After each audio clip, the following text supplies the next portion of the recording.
Good morning. This is Steve Weber. I am Steve Weber, and I am the host of the American Gumption Morning Show. And welcome to our broadcast today, broadcasting here on Spirituality Gone Wild, my broadcast partner.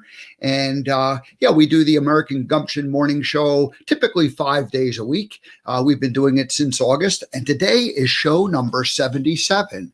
So today is Wednesday, November 25th. It's the day before Thanksgiving. And historically, this evening is the restaurant industry's busiest night of the year. People are coming in from out of town. They're getting together with old friends, people from school, whatever the case may be. And so people go out on the Wednesday night before Thanksgiving. Well, not this year. Everything's changed. And I'm sure some people will go out. And some people will travel home for the holidays. And I was surprised to hearing that, people are traveling. So anyway, that's all good. That's all, trying to make the best of what has turned out to be an unusual year for sure. Alrighty. So today I have a guest coming up in just about 10, 15 minutes from now. Stacey Redfield will be joining us, and she is the author of the Pilates Effect, Heroes Behind the Revolution. So that's a kind of a very interesting read. If you know anything about Pilates, or like myself, I knew of Pilates, but I didn't know the story. So anyway, I learned a whole lot from Stacey's book, and excited to share that coming up in just a minute. Now, my monologue today is going to be a little different than normally. Normally, I kind of do a little rant about whatever it is I feel like talking about.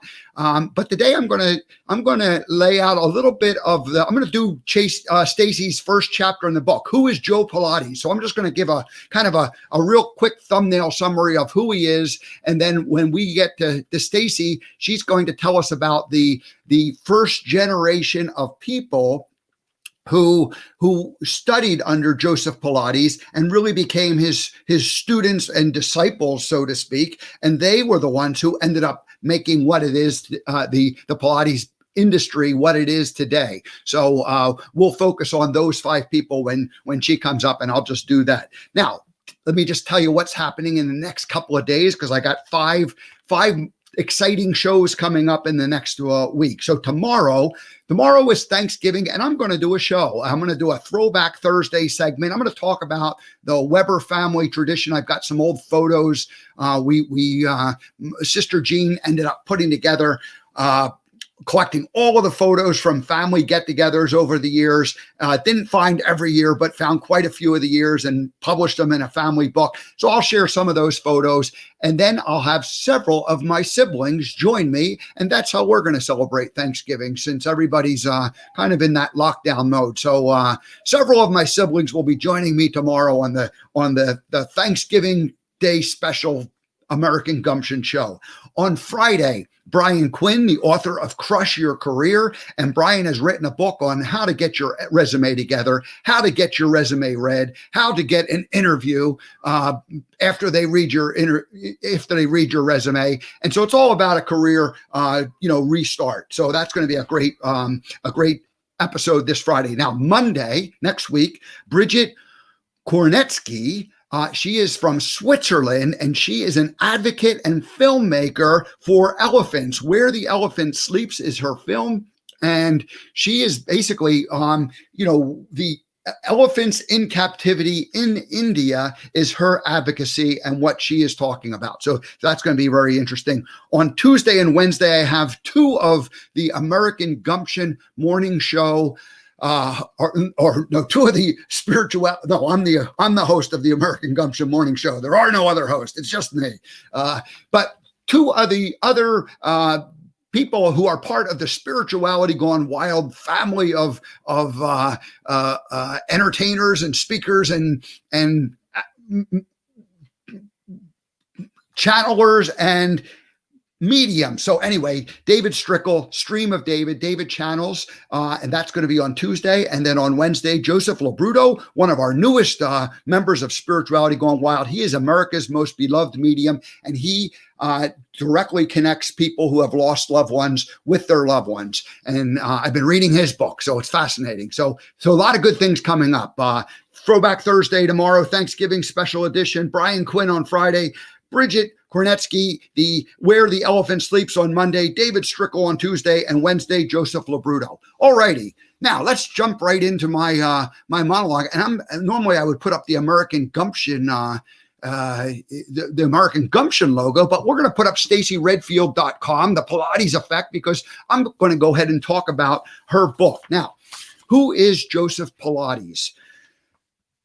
If you're like me, you heard of Pilates. I remember a friend saying, "Oh, I do Pilates." And this was back in must have been in the 90s. And I don't remember exactly what year, but, and I was like, "What's Pilates?" Oh, and I didn't really know, but she was committed to Pilates. And so anyway, I knew it was some kind of an exercise thing. Well, I didn't know I didn't know Pilates was like a guy, Joseph Pilates. So Joseph Pilates was born in 1883 in Germany. And he came to the United States in, I'm going to say the 30s, but it could have been the 20s. That I'm not 100% sure of. But anyway, he was a guy who was over in, during World War I, the whole thing. He didn't like that idea. He didn't like the idea of fighting, but he was into exercise and he was into training. And so anyway, he ended up going over to England and hanging out there during the war, and then returned to Germany. But he was doing this exercising thing, and he was training boxers of all things. And he liked hanging out with, he was an exercise guy. He was a very muscular man. And so anyway, he was training some boxers and this and that. I don't know exactly the story, how he ended up coming to the United States, but it was in the 20s or 30s. He gets on a boat, travels over, meets Clara Zuner on the boat, and they end up becoming friends, and they end up becoming business partners. And Joseph opens a studio in New York City on 8th Street in the Van Dyke Studio building at 939 8th Street. That for 40 years, roughly, becomes their headquarters for the Pilates training studio. And this studio was not necessarily like a fancy studio. It was kind of a gymnasium. And there was this weird equipment that he had inside there. But it was musty, and, he had all these rules about how you had to do things. And he spoke with a very, thick German accent. And he, most people, I think most people came in to participate, and they thought, this guy's a bit of a nut. But what happened was he ended up fixing people. People had injuries, and specifically dancers. In that Van Dyke building, there was other dance studios or performing arts studios somehow or another, trainers. And so they ended up sending their injured dancers, ballet dancers, to Joseph Pilates, and he ended up fixing these people. So he had this weird equipment. You lay down on it, and it had springs, and it was kind of it's like if you think of a modern gym, you see different resistance type equipment. Well, this was the very first versions of that kind of stuff. And you ended up laying down. He believed that if you laid down, it was less stress on your heart and your on your joints, and you could end up going through this range of motion and exercise and go through this whole thing. But anyway, like I said, he was a weird dude. He didn't have a real nice manner about him. Most people were kind of offended by him.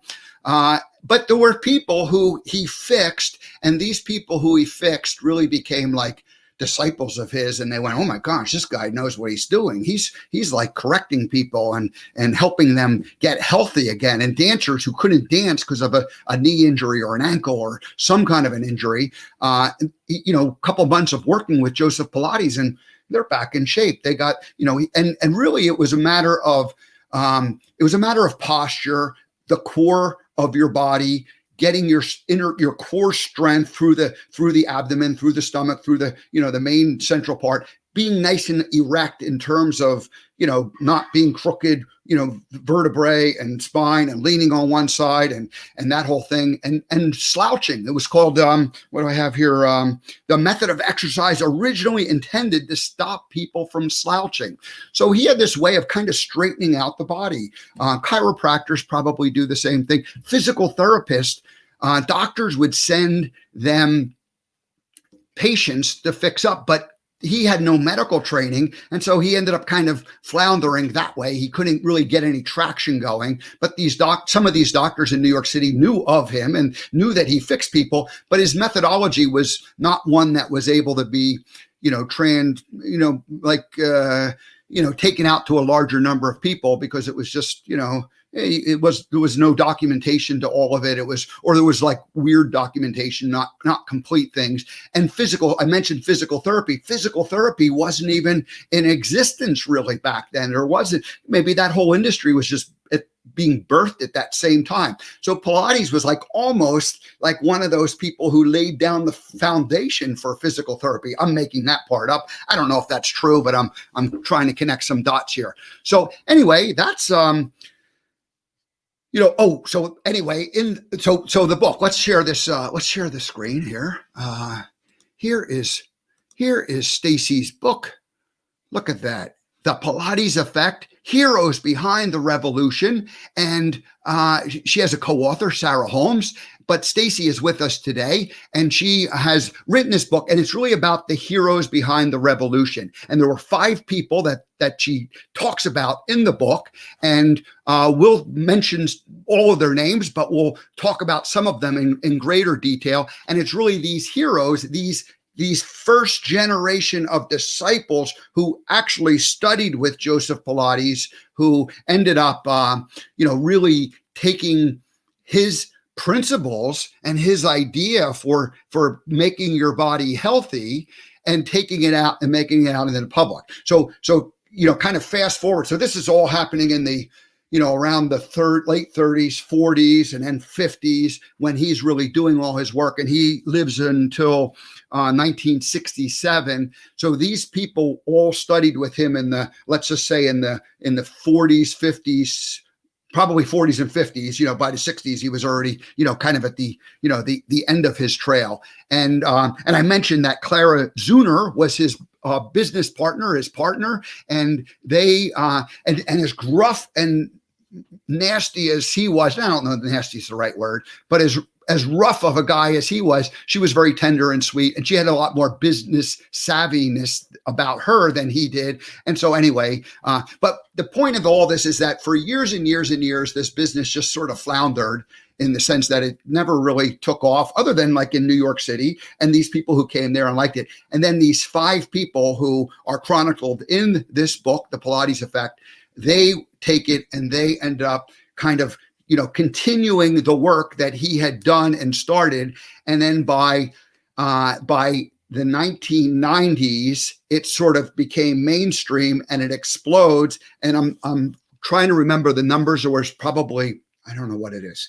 There were maybe maybe 100 different studios in the 1990, people doing Pilates around the country. And then by the year 2000, there were like 2,000 of these. And maybe that's not the right number, but the point is that it went from a very small number in 1990 to a very large number in 2000. And that's when it all happened. So, and that was all because of these people. So with that, and without further ado, I see Stacey is in the green room in the back there, getting ready to come. She's in her studio. She's in her own Pilates studio. Let's see if she is ready to join us. Stacey Redfield, there you are. Morning. Can you hear me? You have sound? Okay. I can hear you loud and clear. How are you doing this morning? I'm doing very well, thank you. And there's your studio behind you, your Pilates. Yeah. Nothing happening early this morning. But I actually was, teaching a class earlier, so that's why this time worked out well. But I have people that are, hit the ground running, so to speak. you open up in the morning crowd comes in, and now it's a little bit of quiet. So the timing was perfect for you to join us. So thank you very much. All So right. I was listening a little bit to your intro, and you had it pretty close. It was pretty good. So yeah, there are a few things I can probably straighten out a little bit in terms of the history, because a lot of people have no idea that this like exercise was actually a cultural thing. You know, like every society, you know, that goes back as far as the creation of mankind had what we called a physical culture. So as that physical culture developed, you know, into Joe Pilates' era, he was just actually building on what, you know, the former he-men, okay? So we go back to like the big weightlifter guys. Eugene Sandow was a big guy back in those days. Anyone who's into bodybuilding, the Sandow statue is actually like, I think it's Mr. Olympia is the Sandow statue. So Eugene Sandow pretty much set the standards for physical culture for the entire world, because he was so well respected and was considered this perfect being. So he, in terms of physicality, Joe Pilates came after Sandow. So he was actually building on what Sandow had even done, including spring resistance, because that was really, you know, other than they had like logs and rocks, if you go back to like, you know, the Greek and Roman times, they started to develop springs, and that comes out of the Industrial Revolution. And, you know, they started to use those for resistance. So I actually own a collection of physical culture that dates back to pre-Joe Pilates that has the exact spring resistances that I have on my machines today. I still use it because it's still awesome, and I haven't found anything that works better. So anyway, that kind of gives you a little bit of a background as to why, you know, Joe Pilates did not invent physical fitness. It was invented long before this to defend societies from attack. You know, you had to, it's, you know, survival of the fittest.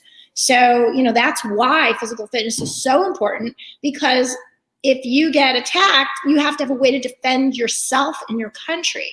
So that's why physical culture became the foundations for societies prior to what we have today in terms of technology.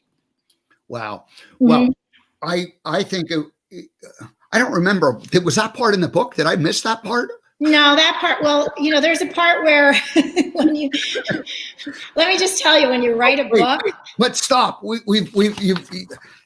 I love talking with you because you're an excellent guest, and you're just going to take over the show, and we're going to let you. Absolutely. But here's what we got to do. We got two housekeeping things that we have to take care of. I want to read a bio on who you are, so people know who you are. And then I always play a song to welcome any first-time guest to the show. Okay. And so I'd like to go ahead and read your bio and play the song. And because you're going to be an outstanding guest, we probably are going to want to bring you back again, but we'll never play the song again the second time. Oh, this is it? This is okay. This is my song. I'm done. Only. All right. All right. All righty. So who is Stacey Redfield? We already know who Joe Pilates is. Who is Stacey Redfield? Stacey Redfield is an author, actress, model, spokesperson, and a full-time Pilates teacher. Her book, The Pilates Effect, Heroes Behind the Revolution. Here, I've got it right here. Her book, Heroes Behind the Revolution, was published in 2019, 1 year ago, by Red Lightning Books, along with her co-author, Sarah Holmes. Stacey opened the Physical Methods Pilates studio in 2000. Physical Method Pilates. That's your studio up in Lehigh, Pennsylvania. I'm in Bethlehem. Oh, Bethlehem, Pennsylvania. Bethlehem, there you go. They're close. Yeah. Her unique style and no-nonsense approach to the fitness industry has given her opportunities to present her research and work to literary and television markets. Stacey has been a presenter and contributor to several publications on the Pilates method. She's been a student of Pilates for 20-some years, and she rolls up her sleeves and gets right into the industry and the weeds with all the details. She also appears regularly on local and regional television as a fitness expert and cook. She shares her ideas and recipes so you can live a healthier lifestyle. We all want to live healthier, don't we, Stacey? Oh, I hope so. And she is an actress and model, and Stacey can be seen on numerous print ads and TV commercials. Apparently, there was a life-size cardboard cutout of you in grocery stores across Mhm. America, or at least across the Northeast. On the East Coast, on the whole East Coast. Yeah. I was a life-size cardboard cutout. And you said that your Pilates clients would take selfies with your Yeah. cutout. All right. Finally, Stacey has done some stand-up comedy, and she says that we can all think of her as a fitness misfit turned lifestyle diva. So that's a pretty cool thing. I love that. Fitness misfit Fitness turned misfit. Yeah. fitness misfit turned lifestyle diva. Last person picked for the team here. So yeah. All righty. Well, with that, Stacey Redfield, welcome to the American Gumption Morning Show. I'm really glad you're here. It's going to be a fun conversation. Now, let's play that song because you're ready to go. If I don't get this song in, we're not going to be able to do it. Let's do it. Here it is. Wait a minute.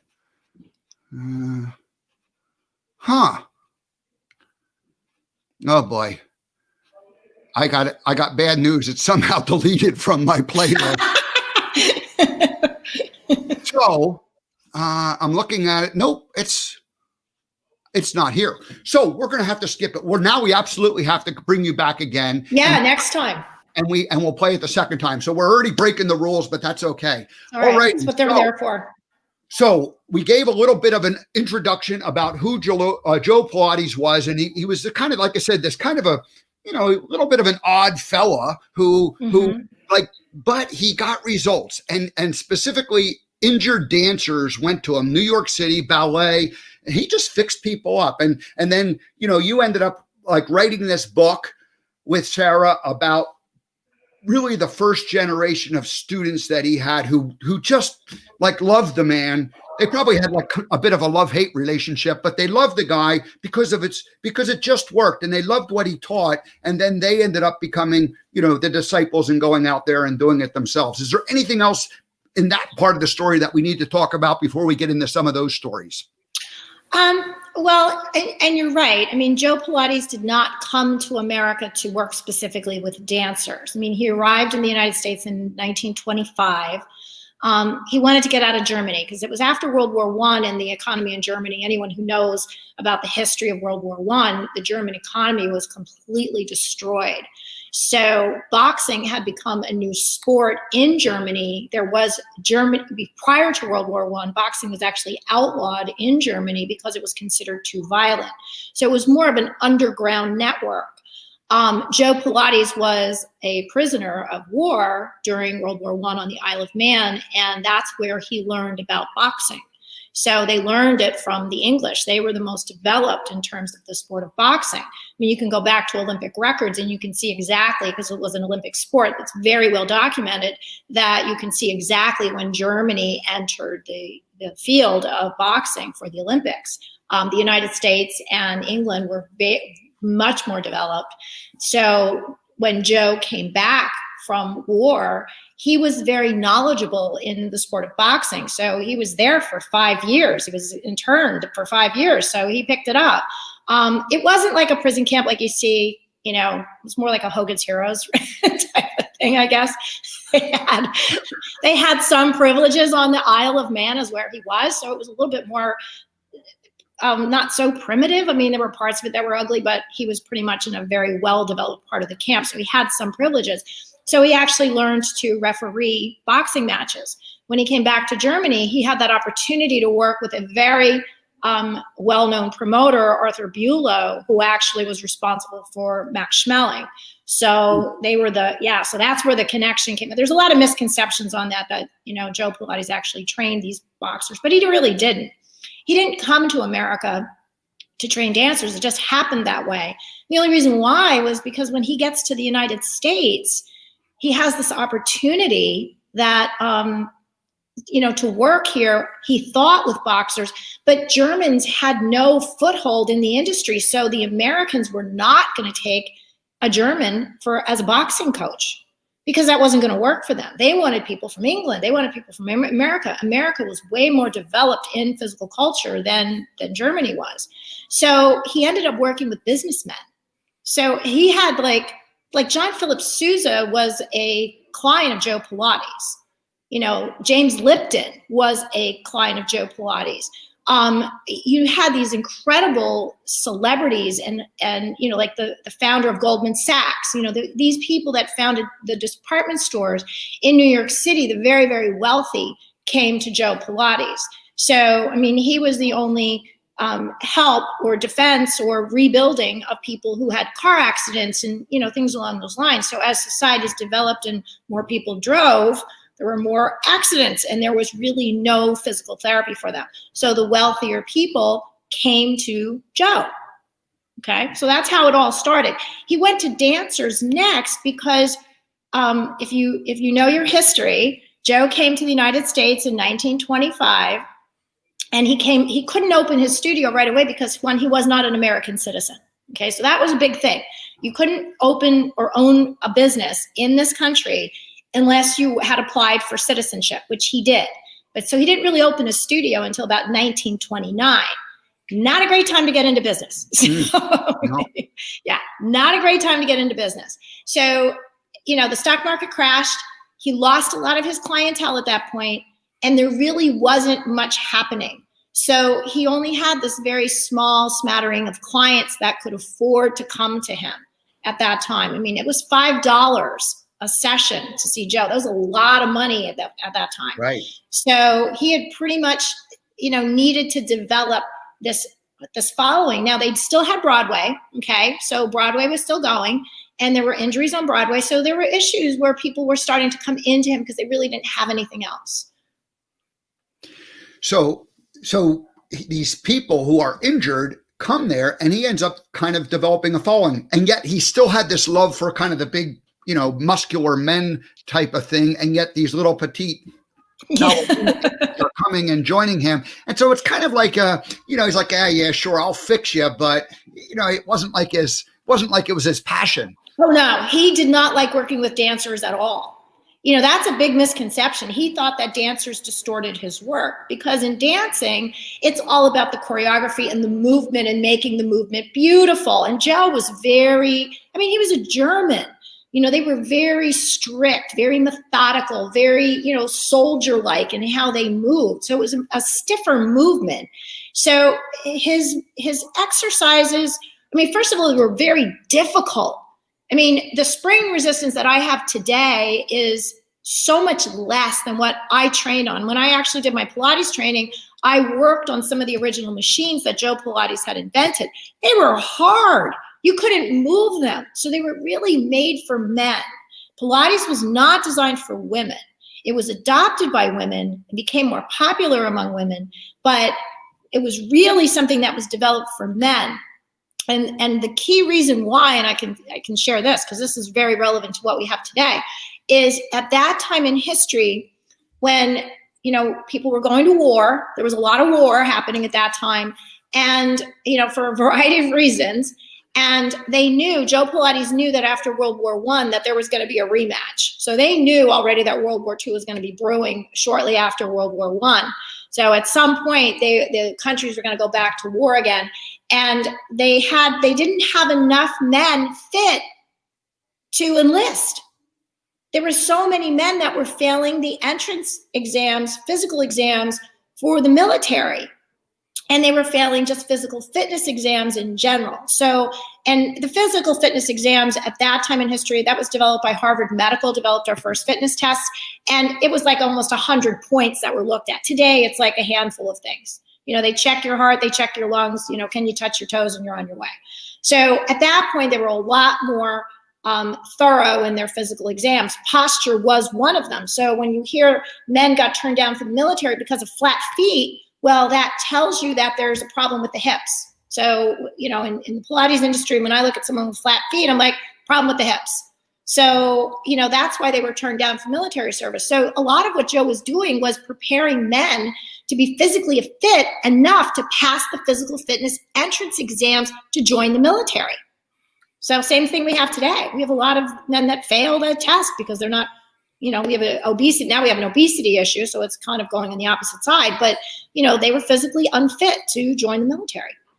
So Pilates really becomes a posture thing. It really is an alignment. Yeah. And if you mentioned, okay, your feet are, you have flat feet. So now you said, that there's a connection to the hip and, And I have one leg that's kind of bowed, not kind of bowed, it's just bowed. And I've ended up with a lot of knee issues with that particular one. And so like I'm realizing and I'm thinking about it as I read the book and understand it, it's really an alignment thing, kind of what a chiropractor does to a certain degree, where they focus more on the back. But this was an exercise system, really a lifestyle of getting yourself aligned. And the one quote that I saw from the book was like, it was originally started to keep people from slouching, posture.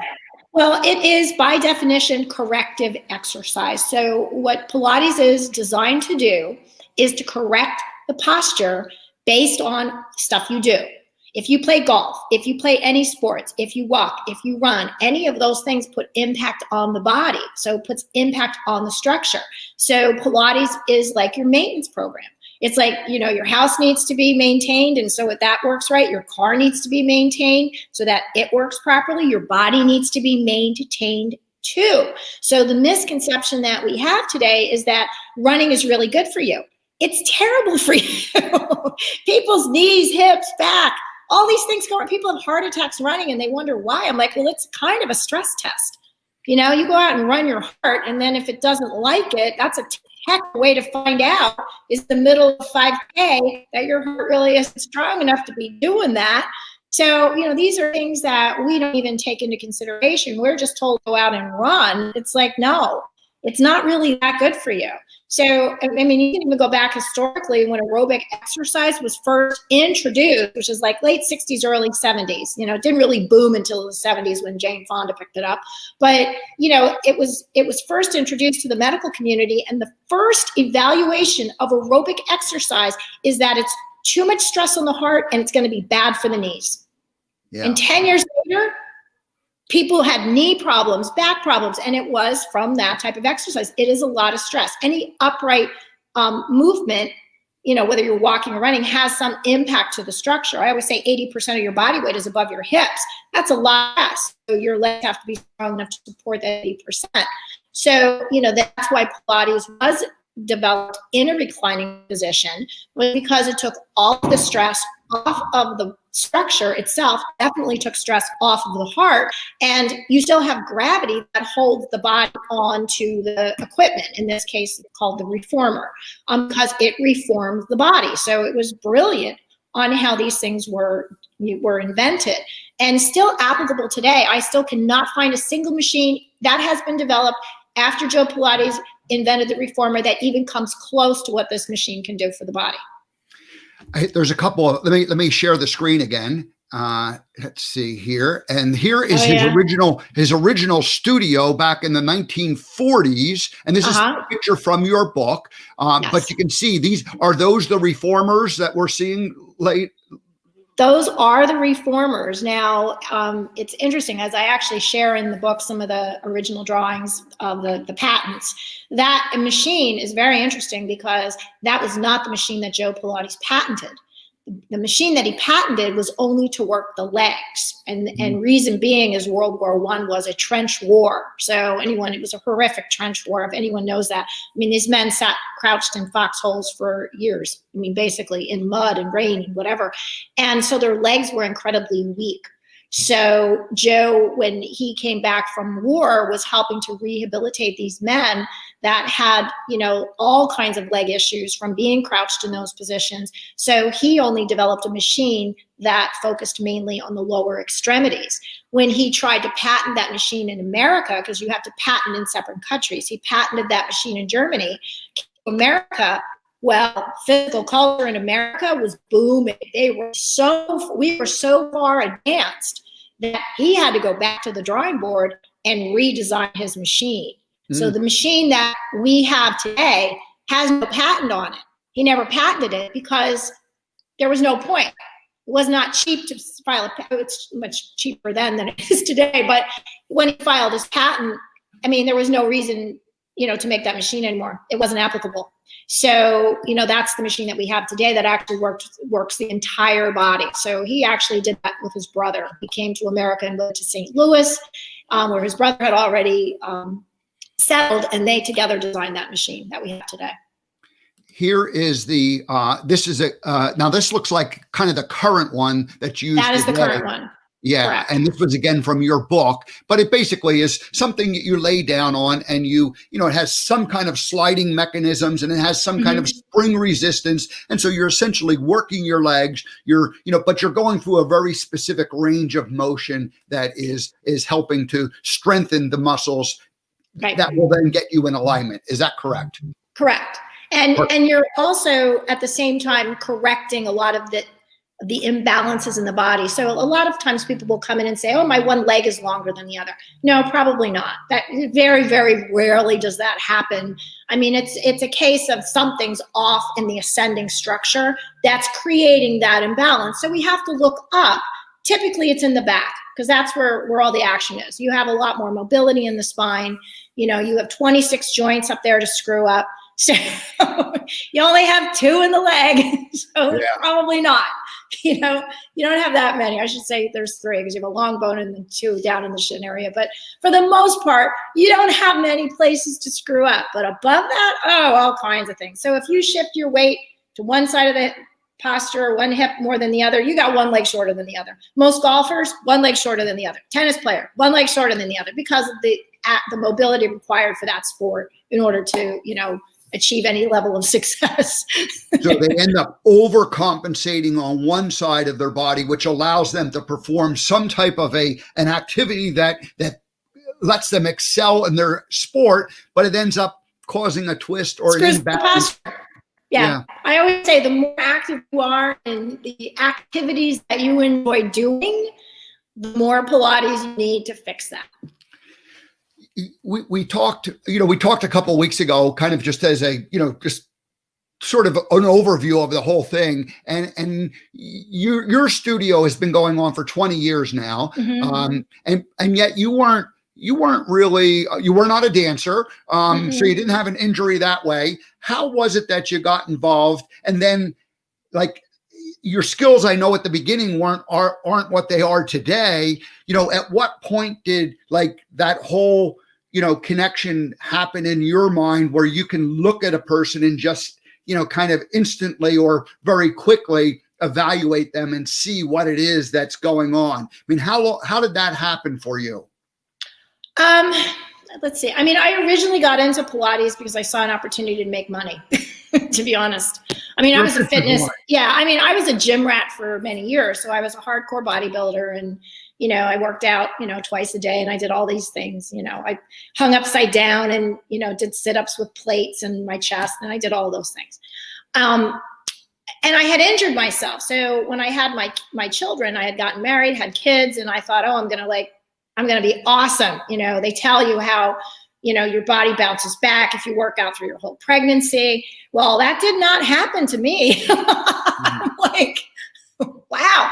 Okay. So no, this doesn't bounce back. And in fact, I actually injured myself, because when women get pregnant, our joints get a little bit looser. It's just part of the process. And so I was working out at a level that I probably should not have been working out. Plus I have additional weight now on my body because of having a child in there, and that adds weight. So, once the belly starts to go forward, the body starts to adjust and pull back, and you end up with back issues. And now I'm exercising on top of that, which is probably not the best thing to do. So I had a lot of problems getting back in shape, and plus you have children, you're tired. You don't really necessarily want to run to the gym again at that same level. I had hurt myself in a class. Actually, it was a Taibo. Taibo was big then. I couldn't lift weights anymore. Everything hurt, and I was just not getting my body back like I thought. And I thought, well, you know what, I'm going to try. I started looking for other things, and my husband at the time and I had gone to a spa out in Arizona, and they had pilots there. I was like, oh, pilots. I didn't even say it right. And so I went to my first class. I was like on a mission. I couldn't wait to get there, because I started to do a little research into this pilots. And I saw that, I thought, wow, this is going to be awesome. This will be what I need to get myself back in shape. So I had very high expectations going into this class, and every one of those met. I remember leaving my first class in tears, because I was so happy that I had found something that I knew was going to work. So the only problem was, when I came back to the East Coast, And this was back in 1999. I came back to the East Coast, and there wasn't anybody in the Lehigh Valley that did Pilates. So I figured out the pronunciation when I got there. So I thought, wow, this is a great opportunity. Now, I was a marketing major in college, so I was like, ooh, opportunity, let's take advantage of this. And it was, well, what do I have to do to become a teacher? Well, I wasn't a dancer. So for a lot of dancers that study movement throughout their entire lives, they already have that gene. Like I always say, some people are really good at math and science. Some people are good at movement. I was not one of those people that was good at movement. I was like, I couldn't do the electric slide at a wedding reception. I had no, ability there. I was asked to leave dance class one time because they told me, this is not for you. So I was like, I was really, I was at such a disadvantage because the language was all dance language. When the dancers took over the industry, and we can talk about that in terms of these people that, I studied with, that were all dancers, I had to learn a dance language that was very foreign to me. I understood gym language, but I didn't understand dance language. Yeah. So I really to be honest with you, I faked it in the beginning. I went and studied, and I got into the history, and I thought, if I know as much about this man as possible, I'll at least sound like I know what I'm talking about. And I really jumped in and started to study with every single person that I could. So in the book, I actually studied with the majority of those people, or some, one person removed, because I thought, if these 5 people all had a different perspective, then I need to study with all 5, because they all had a different experience for some reason. So I started to search these people out, Ron Fletcher being one of them. I actually studied with Ron while he was still living for about 5 years. I literally followed him around like the Grateful Dead, going from concert to concert with him. And I followed him all over the country to learn from him, because he had studied directly with Joe, or at least we thought at the time. So a lot of people claimed they studied with Joe, or at least they said so. And when we did research, not so much. Corolla Trier, I think, was the exception. We can talk about her life a little bit too. But, I really just got into it because I thought I was going to make money. I did not realize that what I had learned wasn't exactly the way it went. So when you ask how I developed my method, I had to forget a lot of what I was taught in my Pilates training. And I had to really go back and look at the human body, because it's had no upgrades in technology since its creation. So there shouldn't be that much change in terms of how we manage its development and correctiveness. So I just started going into anatomy and physiology. I took a cadaver course in New York City at Mount Sinai Medical School, and I, started to learn about the human body. I took massage classes so that I understood how muscles worked and how they, contracted and released, and alignment and things along those lines. So I kind of went off the path and started to do my own thing, and then looked at my clients and figured out what was working and what wasn't working, and then developed my method from there. So if it was 2000 when you started, you opened your studio, how long did it take before you kind of like you got it? Like, because you were doing all this studying, right? So you're getting closer, but it took a couple years. I'm thinking, at least at a minimum, it took several years for you to kind of, before you got it, because you get it now, I do. So how did it happen? Where was that moment? I remember sitting in front of my class, because I had developed enough that I was actually a teacher trainer for the Ron Fletcher program of study. And that was only like a couple of years into me teaching. I had no business being in that position, but the organization needed an East Coast presence. So I was the only Pilates studio on the East Coast in proximity to New York City and Philadelphia. And that looked appealing to them. So they were basically trying to keep pushing me ahead a step, so that nobody realized that I had absolutely no credentials to be doing what I was doing. The minimum to be teacher training in any organization was 5 years, and I had been in it from 2 to 3, and I was like, I really should not have been doing what I was doing. But again, they needed a presence here on the East Coast, so they were just pushing me ahead. to keep me one step ahead of, what the level I was teaching. Yeah, and in fairness to what you were doing, the people who you were training, they were really beginners, or they were, a step. Yeah, they didn't know any different. So you were a little bit ahead of them, but you were not, an expert yourself at that moment in time. Yeah, okay, got it. Now, I realized when I was about 5 years into teaching that I was getting stronger, but my students weren't. And that's not the goal of this. I should never be the strongest person in my room. My goal is to teach this to others, not for me to be the star of the class. And, I found that a lot. There's so much, I always say the Pilates teachers are some of the meanest people I've ever met in my life. They're a very catty group. So very political. So, in terms of Pilates, we always called it Pilatetics, because it was just, there was a caste system. I mean, in dance, you never stepped to the front of the room unless you were invited. Well, me, an idiot, I would just walk to the right front because I wanted to see what was happening. Oh, how dare I? I wasn't invited to the front line. So I was, I just didn't know any better. I just went because it was my education. I paid a lot of money for this training, and I'm sitting up front because that's the guy who's going to give me the information I want. And, I remember sitting here in my studio because there's always a falling out in any training. Eventually, I just was exhausted, and I said, I can't keep running across the country. I had 2 little kids to raise, and I just wanted to stay in my studio and teach what I wanted to teach. When you are a teacher trainer, you have to teach what they want you to teach. Well, no one was paying my rent here, so I'm like, you are not contributing to my bottom line, so I am so sorry, but I have to step back from the program. And at that point, they were like, fine, close the door. I was done. I was literally shunned. I was like blown away. So there was all kinds of rumors that I was starting my own training program. I have yet to do that, but I did write a book. But yeah, I sat in front of my class and I said, listen, I want you to know that I am not serving you as best as I could. I understand if you want to leave, but there is something not right, and I'm going to figure it out. And if you want to stick with me, great, but I am going to make this work for what's best for you. And they all sat there like, well, even if you haven't been teaching it right, we're still getting something out of it. So they all stayed. And they're still with me today. Those same people 20 years later are still with me. But yeah, I had to sit in a very humbling moment and tell my clients, I'm really sorry, but I'm going to figure this out. And I did.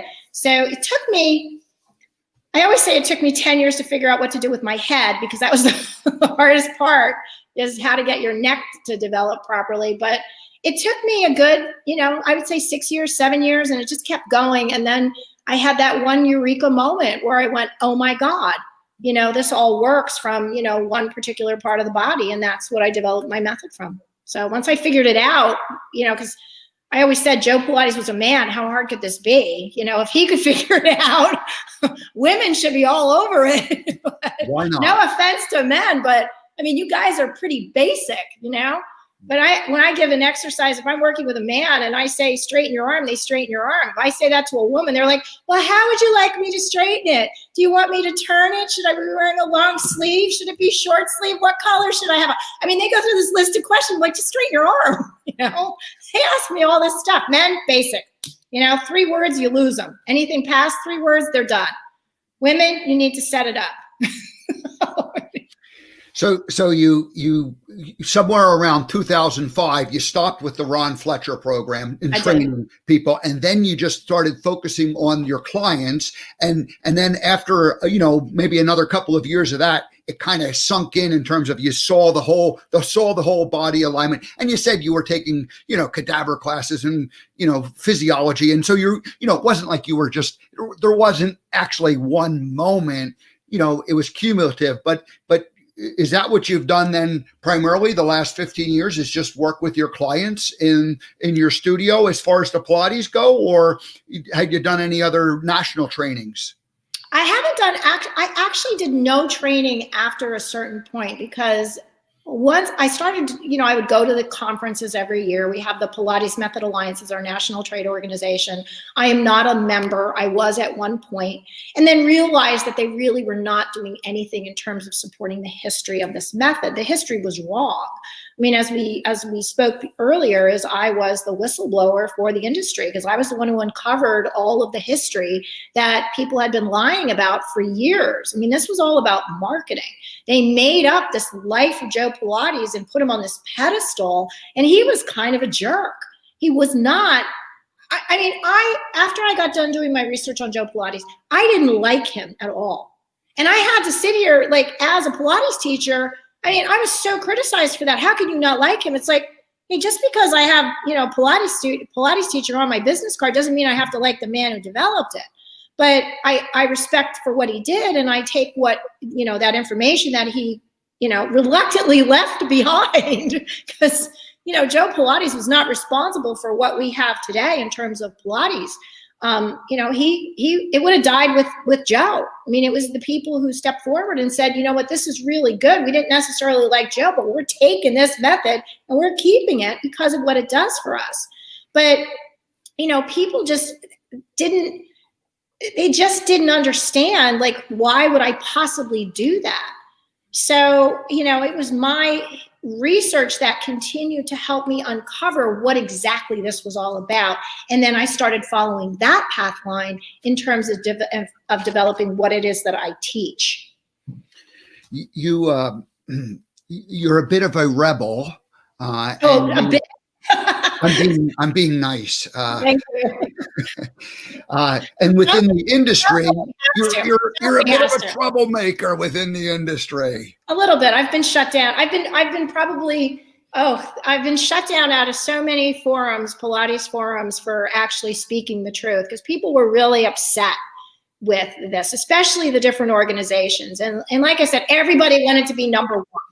There was a story that had, evolved, and everybody bought into the story, and probably most people didn't know that the story wasn't really the truth. And then you kind of come in and you actually do the research and uncover what the real story is. And then when you share that, people didn't want to hear it. Yeah. Nobody wants to know that. Well, first of all, nobody wants to be wrong. Yeah. So that was a big issue. So I've been threatened with lawsuits at least on 3 different occasions so far. And I'm like, all right, well, what do you got? Bring it. Let's see. And no one could ever produce anything because they've lied about their information. I mean, even the documentation that I have in the book in terms of photographs and things, the Zelenka family, and you'll see their name repeatedly in the book, Irene Zelenka, her daughter, Nancy, are direct relatives of Joe Pilates. And I got to be friends with them only because I wasn't trying to exploit them. The Pilates industry, when they found out anybody had studied with Joe Pilates, the first thing they wanted to do was exploit them. And I just refused to do it because this was their personal family history. And you just don't do that to somebody. You can't just take everything that is their legacy and throw it out to the public to, devour. And then, put them on stage at a conference like they're, some type of an animal in a zoo. And I just disagreed with that. So when I first came out with the information that I had discovered on Joe Pilates, before I presented it to the Pilates community, I was in California where the Zelenkas live. And the first thing that I did was set up a meeting with them to tell them what I had and to get their blessing for me to present this. Because I wanted them, they didn't even know that, their Uncle Joe had a glass eye. I mean, they didn't know, they just thought he looked weird. They didn't know. So There was a lot of stuff that, one, they could, confirm for me, and that, that they were surprised to hear, and they were grateful for the fact that I was respectful enough to go to them first, where a lot of the people in the industry didn't do that. And I still to this day am very upset about the fact that a lot of their photographs and family history is held by the Pilates studio in New York, and it's their legacy. And the documents should either be preserved properly in a library archive where everyone can have them, and some of the personal papers should have been returned to the family, and they weren't. They were actually discarded. And I think that that's just such a disservice to any family. You have someone's stuff, you give it back. You don't throw it away. Yeah, I have in my notes here, I have that you are a lifelong learner and a researcher. So you've really, you've dug deep on this. We only have about 5 minutes left, and we haven't gotten to any of the 5 people. I know you're going to have me back just to talk about that. Well, we are going to have you back, and because I have to play the first time guest theme, and and so I anyway. But let's just do this. Let me just share the screen and show you who the 5 people are, because I have pictures of them from your. So let's just go ahead and look, and we'll just tease people. Yeah, so I'll give you a brief on them because they're really awesome.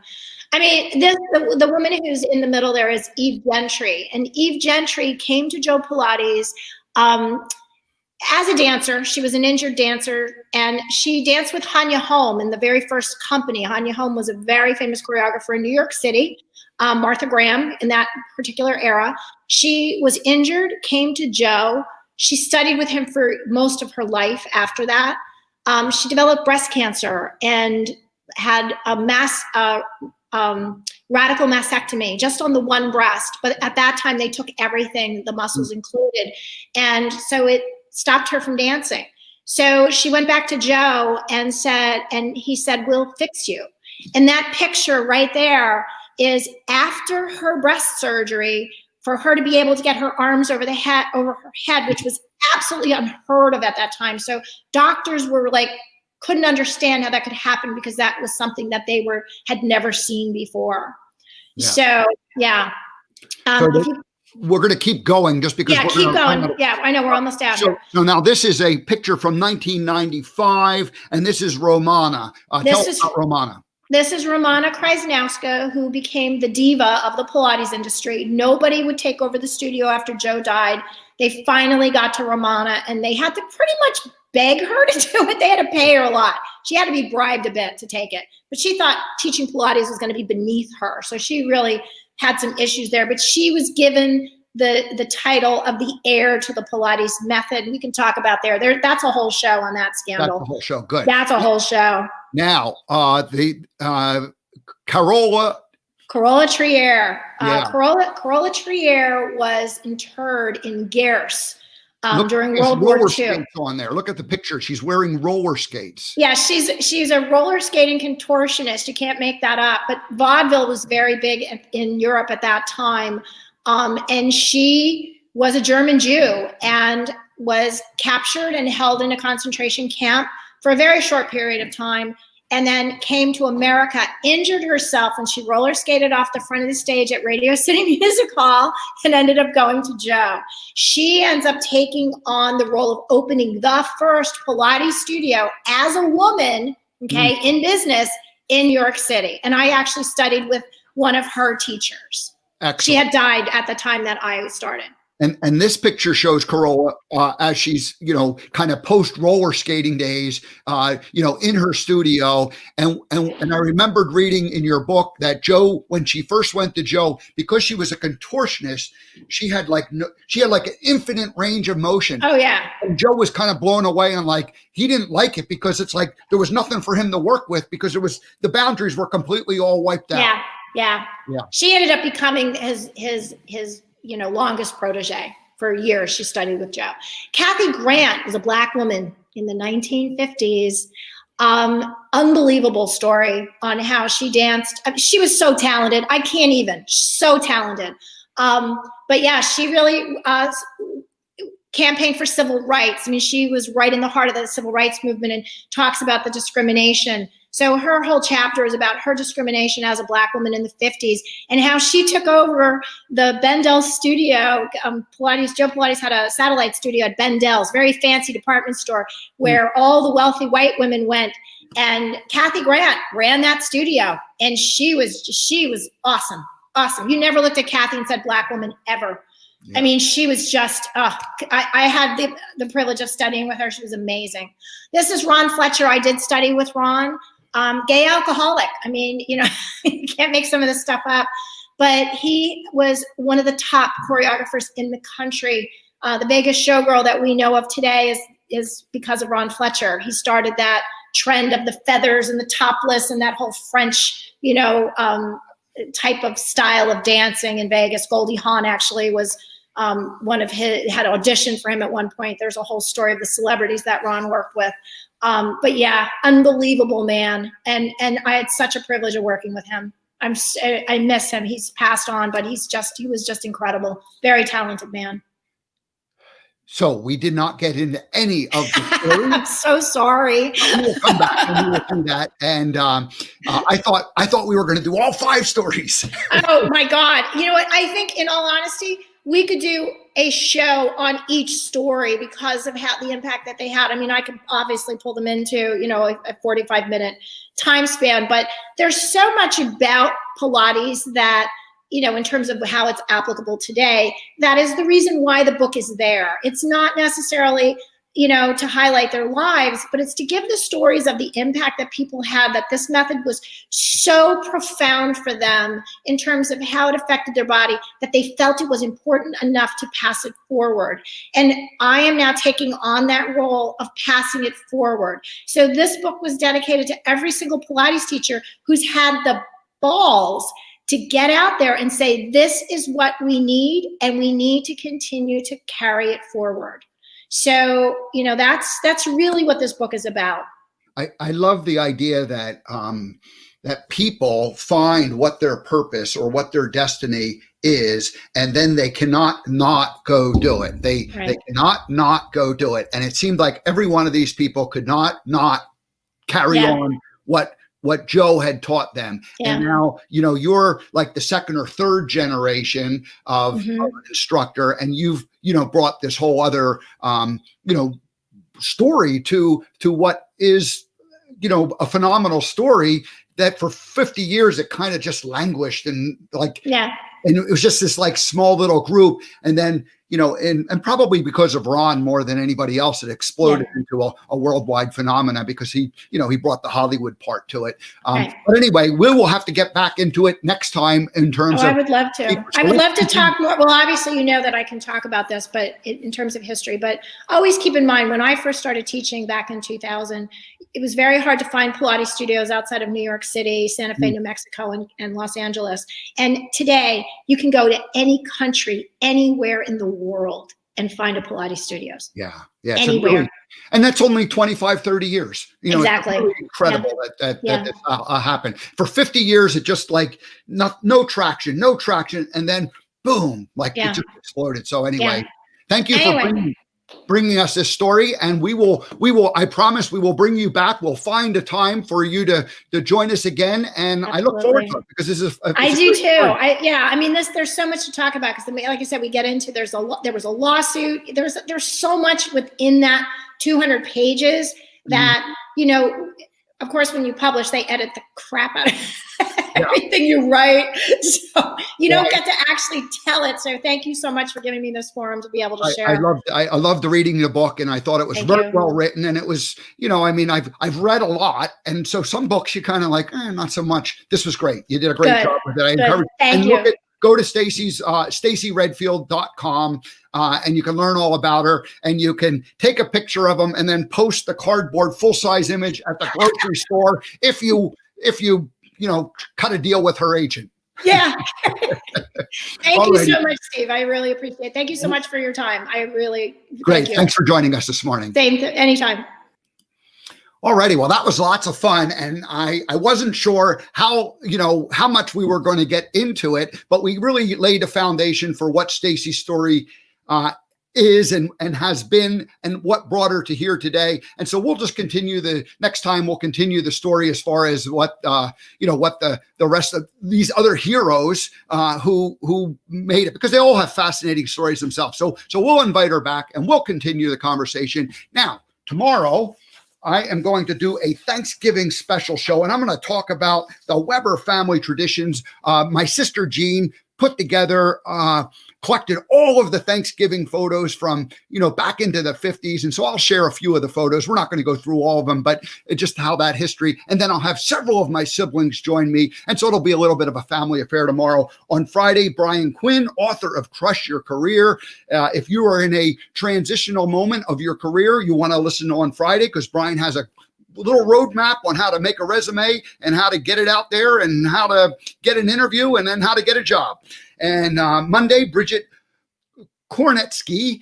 She is a filmmaker, Where the Elephant Sleeps. She'll be coming to us from Switzerland. And David Strickle and Joseph Labrodo, both Spirituality Gone Wild hosts. They will join us on Tuesday and Wednesday. So we got a lot of fun coming up the next couple of days. And sometime in December, we'll get Stacey back to join us again, too. So, all right, everybody, have a great rest of your day. Bettina checks in again and says that was a great, fascinating show. Thank you, Bettina, for joining us. We really appreciate it. I will see everybody tomorrow on Thanksgiving Day. Where's my closing song? Well, the closing song is not there, so I'm going to play the opening song. Something happened. I lost a couple of my audio files, but that's okay. All right, everybody, we'll see you tomorrow.